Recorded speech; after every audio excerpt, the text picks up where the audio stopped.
Thank you, Mr. Chairman and Secretary Mayorkas. I just want to, first of all, thank you for coming to Mississippi over the weekend. That was just a tremendous support that we needed. And when we're in the tornado outbreak, we were just totally devastated, and I just appreciate your prompt approval of Mississippi's request that we put in and how it was expedited. And I just look forward to continuing to working with you on that because it was critical, and you and the head of FEMA showing up on the ground on Sunday meant more to Mississippians than you will ever know. I truly appreciate that. Now I want to talk about border security as well. Senator Britt and myself went down and we met with ladies on the border that had been trafficked. Young lady named Carla. And just as a mere child, at 12 years old, she was taken. And she is talking about the thousands of young girls that this is happening to. And Carla had been raped repeatedly for years.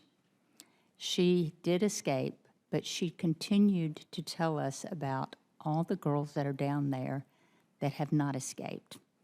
And I don't know what the definition of crisis in your mind is, and I don't know if everybody's just been told under no circumstances are you to call it a crisis, but I assure you, Carla doesn't care who's Democrat or Republican in this room. But it is very real, and it is no doubt a major humanitarian crisis.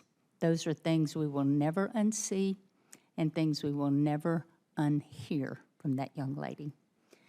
But for the last 35 years, Custom and Border Patrol fleet has flown a fleet of about 100 light enforcement helicopters, happen to be manufactured in Mississippi. Very good, very proud of these. But it's the support that Mississippi has given the border secure missions. And with the help of Congress, the Border Patrol had started replacing old airframes with new helicopters because the need is so great in this crisis. But despite their finalizing the analysis of its aviation fleets and reorganization of these helicopters into the Light Enforcement Platforms program, your FY24 budget requests significantly underfunds that program. It is accompanying that they can buy one new helicopter, one. When we talk to the Border Patrol agents and say, do you need this? And they said, oh my God, do we need these? Because they have such a task in front of them.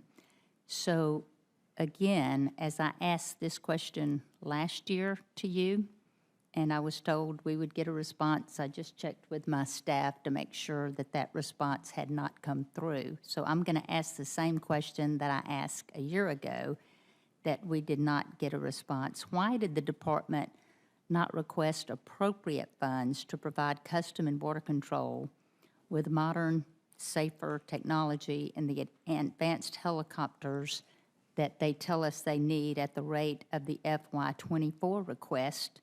It will take 75 years for those Border Patrol agents to receive and to replace their current fleet that they are needing. So we didn't get an answer last year, but can we get an answer today of why that was not appropriately funded? Senator, a few comments, an apology, and a follow-up. One, it is my thanks to you for hosting us in Mississippi and for your extraordinarily poignant and powerful words to the people with whom we met. Secondly, with respect to the story, the tragic story that you summarized with respect to the young woman at the border, that is precisely why, one of the reasons why we are developing and implementing programs that seek to cut out the smugglers that exploit the vulnerable individuals that don't care about their well-being and only care about a profit. But more than almost 250,000 came through in just December alone. And when you said we're using every ounce of energy to address, that's exactly all of government effect, but almost 250,000 came across just in the month of December alone. That's exactly why, for example, we developed and implemented the programs that we announced on January 5th to cut out the smugglers and for the Cuban, Haitian, Nicaraguan, and Venezuelan nationals to be able to bring them safely in an orderly way under the law to the United States so they don't have to put their lives and their life savings in the hands of treacherous criminals that care only about a profit and not their well-being. I apologize. I am sorry to learn that you did not receive a response to your inquiry of last year with respect to the helicopters that equip our air and marine operations with a vital tool to secure our border. I am quite candidly not sure whether that funding is in the base budget or whether it's in the $4.7 billion border contingency fund to which the chairman referenced in his opening remarks. I will both circle back on that precise question, and I will be sure to respond to your inquiry thoroughly and very quickly, since we're long overdue. I apologize for that. And it is a total of $8 million, but it's for one when they're telling us they need so many. And I'm out of time. Thank you.